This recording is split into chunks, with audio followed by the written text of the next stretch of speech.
Good morning, we're rolling. We're doing a video here today in Atlantic City, New Jersey. I hope this is a fun one. The idea of these videos is that I ride around on my electric unicycle, I talk about some stuff related to poker, and hopefully just provide some entertaining content for you guys. The overall idea of this channel is to link up and find with people who are both interested in poker and have talents to do stuff outside of poker. My goal and plan is hopefully to do big things inside and outside of poker. For example, in poker, I'm trying to play higher, so you'll see online content from 2.5, do more 10-10 play live at casinos like Parks. I'm trying to create content like this, do book clubs, eventually make a podcast. Part of this is to show that I am competent enough to basically coach up some people. I've spent a lot of time with other coaches. Basically, eventually over several years, looking to build a team of local grinders in Pennsylvania and New Jersey, like a small stable of people that we work with together, to really kind of push ourselves as like an elite club. And then I'm also looking to build out an online team of people who I help through a lot of like play and explains. All that's to say, that's really hopefully a long-term plan to create what I call this all-in alliance. Fader Holes said it best one time when he said, all of his poker people that he knew, they did so well at poker, they really became like this team that they felt like they could accomplish things outside of poker. So I don't have the skills to do all the things I want to do in life, so I'm basically trying to find some people to connect with to do some other things. Ideally, maybe my viewer content looks something like this. We're starting with poker, but eventually we'll be building out and making something much bigger. So that's my introduction, that's my spiel. We're going to ride this ride in the boardwalks, and we're going to talk about two hands that I played. This first hand here will be from an online 2-5 game. This is against a regular who plays up to 25.50 on PokerStars PA. And this hand, I think, really illustrates and is important to understand how adding blocks into your range can completely change a hand. So we were playing four-handed, and we're in a spot where he's under the gun and I'm small blind, and he opens a standard, I 3-bet, and we take a flop of 8-5-4. And already some people are probably thinking cautious, playing more of a check call strategy. When I've shared this hands with other people and had them all play it out, the way the action all went was bet range, check call all in river. And I think that's a horribly difficult spot to be in. It's a lot of bluff catching. It's just, if someone's going to go polar against you, it's a really, really difficult decision to know exactly where they're at, and they can put you in a lot of difficult spots. That said, I wanted to work on another aspect of my game, which is finding more reasons to block bet. And I think this hand serves that purpose pretty well. So we have the hand up here, and I'm going to pull up GTO Plus here to start discussing kind of the strategy. I hope that's pretty visible. I think that should be kind of easy to see for the moment. So right off the bat, we're facing a flop decision where we can be betting about half the time. And if we play a strategy that's both a range and it's a geometric kind of to a two-street game where we overbet flop, and then we can just get it all into the turn, we can have basically a pretty solid betting strategy here. What does those ranges look like? Well, if we're going to play that polarization two-street game, we aren't actually using our overpairs like aces and kings. They're just far too protected, but we'd start throwing in hands like queens, jacks, tens, vulnerable overpairs. But then we have these amazing also hands like jack 10 suited, which is one of your lowest equity hands, right? The hand's only probably about 25% equity, but it's all backdoor EV is just extremely high. So it's important to know this kind of polarization strategy off the bat, what you'd be mixing in with your overpairs. But we decided to play a smaller bet, range bet. It's just more normal because we didn't think kings would be good here. To play an overbet, we were correct about that, and we arrive at a turn spot. And I think this is pretty much going to be for the most part, like check 75% of the time here with a lot of people, right? That's going to be your default strategy. But if we look at an option here where we basically block bet the turn, we can bet up to 63% of the time. And I think that's a tremendously viable and valuable tool to deploy. it will turn a hand like King King, which is a pure check, into this pure block bet here. We get to react to the opponent's actions much better. And well, I think we have a better idea of kind of pushing equity and allowing us to continue to barrel without really giving up initiative and going into an immediate kind of bluff catching mode. I kind of want to laugh here at this video for a second. You can see all this trash cleanup. We're in Atlantic City right now. This is after the 3 nights that Phish was in town. And the trash cleanup was insane.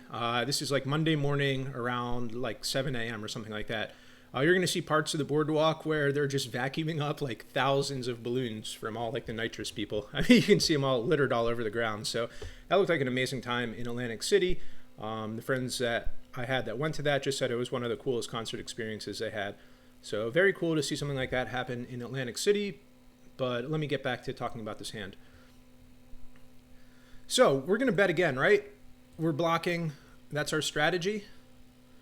Now, before correcting and figuring out, that you can also block bet this river, the default strategy here was to basically think for pot or try to think about like half pot, getting a little bit more value with a bigger hand.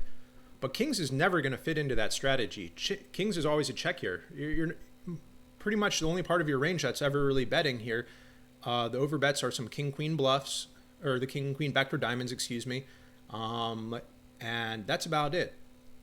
You're not really using a lot of bet sizes. And I think that really presents like a pretty strong challenge to how to play the hand correctly. Hopefully I can just close this browser out and bring in the next one, which should just show how important. So here we go. Great. So this is our modified strategy after we got to the river and we allowed a block bet in. The betting percentages are, it actually polarizes it doubles the amount of polarizations it does here, but it does a block bet about 50% of the time.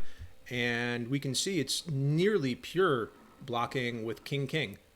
So we just turned a hand that is really challenging and difficult to play if the opponent's going to put a lot of pressure on, which I think this villain is more than capable of, into one that kind of leaves him more defensive. It puts him on the back end.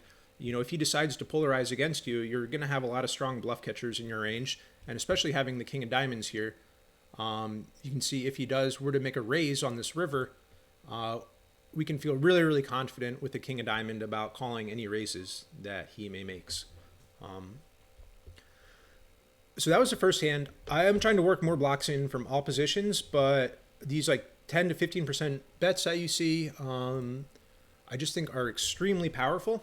And I think that the more that you find ways to think about this, to be able to find reasons to bet more frequently, just some overall more pressure you're going to be able to apply. And I think there's just tremendous benefit in that. For the actual hand itself, my villain had 9-9. So pretty easy call for him. And potentially you could say, well, maybe I lose value. Other people who played this hand got in the full 100 BBs, and all they had to do was just bluff catch correctly over 2 streets. Maybe I made less money, but I think this strategy is just much, much easier to play. And you're going to be seeing more of this. I think I've been spending a lot of time in the solvers looking at block bets. So this is definitely something that you're going to see in more presentations and discussions. Now on to another hand.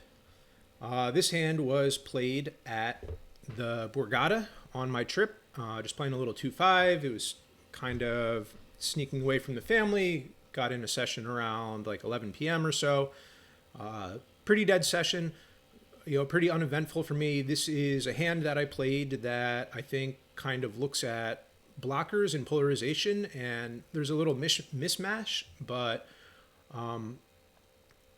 it's about a 7-handed game. I raise from early position. We go 4-way to the flop with 2 callers behind me and one of the blinds. We take a flop of Queen 7-6, 2 spades. The blind in front of me checks. I bet 25 into like a $60 pot. There's a folds behind me. The button calls, who's the main villain, and then the blind folds. I think that on this board, I can fire small with a good amount of hands. What I'm really trying to rep here is maybe like an ace queen, king king, something along those lines. I would still down bet this flop a little bit multi-way because I think it's connected and I don't want to bloat the pot too much with an overpair. And so 10-8 suited is a very natural bet to include in this range. And when we go to the turn, we see the jack of diamonds. So I think the jack of diamonds opens up a lot of hands for me that are Broadway related, more draws, everything like that. It shouldn't help him too much for the most part unless he has, it's like jack X of spades, which is actually not a bad spot to be in if he has some sort of jack X spades draw by the time we get to the river. I'm actually kind of hoping that he has a hand like that. So I continue and he calls. What I know about the villain at this point is he's kind of splashy. He bought in for like 1,000. He's topped up, and I think he's down to like 500 at this point. I've seen him do all actions, big calls, big bluffs, good value bets. So my read is he's capable of doing all things. And so we go to the river and we see the 6 of clubs. I have basically about a pot-sized bet left here. And I'm in this spot where the 6 is an amazing card to polarize on. It is, he can't have 6x of spades because that was on the board. So he's not going to ever have trips here on the river. And it allows me to polarize with all my overpairs. Ace queen plus, king kings, ace ace. These are all going to be a strong part of a polarization range. My issue here, as you may figure, is that I am blocking a lot of missed draws here. 8 9s, some spade draws, things of those nature. So when I looked at this hand in solver land, while it was clear that a polarization overbet all in on the river was a very strong preference, it has the capability of doing this about, more than a quarter of the time, about a third of the time. My particular blockers are obviously just not a preferred hand to do that with this here. So I was faced with the conundrum of, do we rip it or do we just kind of like lick our chops and go home here? Given sort of my tight nature at the time, I thought I could do a pretty good job representing an overpair here, and I stuck it all in.